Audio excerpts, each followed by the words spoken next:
All right, our last reader for the evening will be coming to the virtual podium.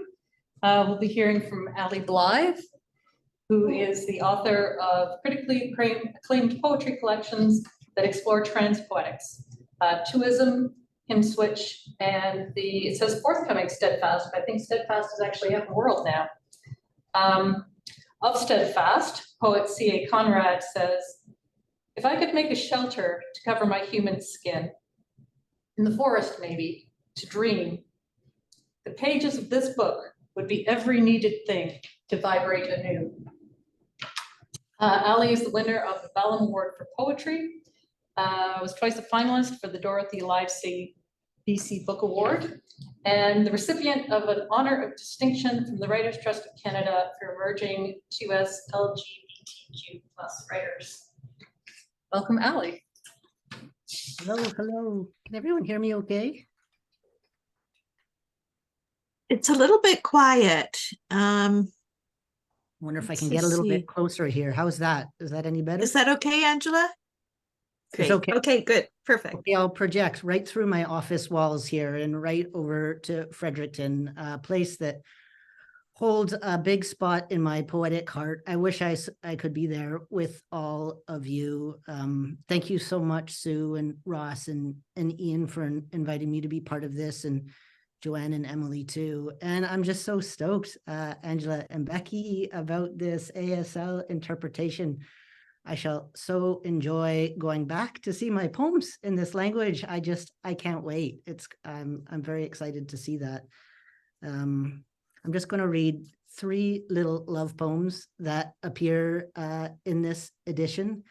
And as Sue says, they're from my forthcoming Stedfast, which has just, I think, hit people's mailboxes. So, and because I think there are quite a few poets in the room, I'll just explain just a little bit about the form of Stedfast. I created a new form for the book that I've called the break and enter form. And I don't know, maybe some of you would be interested in trying this too.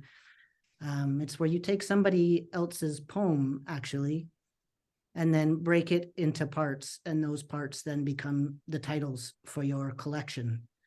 So in my case, I chose John Keats's last sonnet, "Bright star, would I were steadfast as thou art, not in lone splendor," and so on and so on. And each of those little pieces of that sonnet became a title that I then wrote into for the book.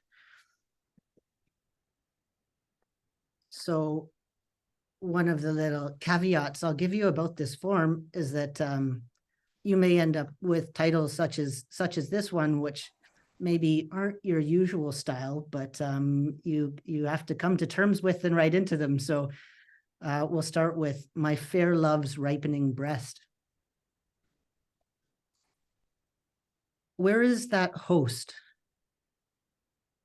who will buzz us in, sweep us upward into the bash of light, pouring blue drinks into crystal glasses, so we may toast another day and all that has fallen to us?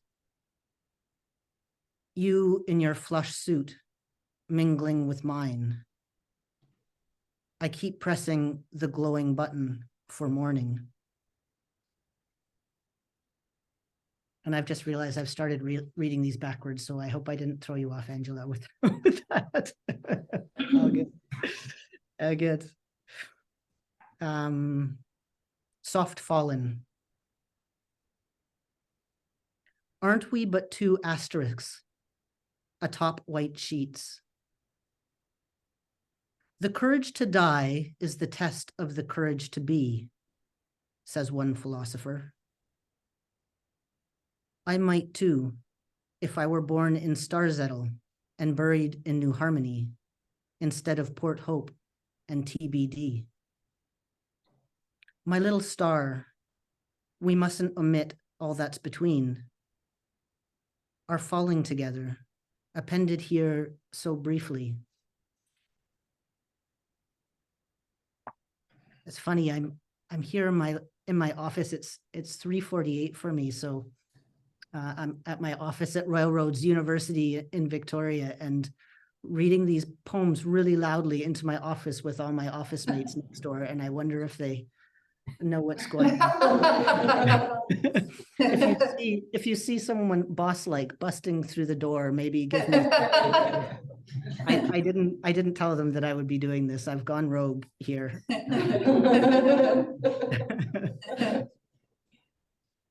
So the last one is called Like Nature's Patient.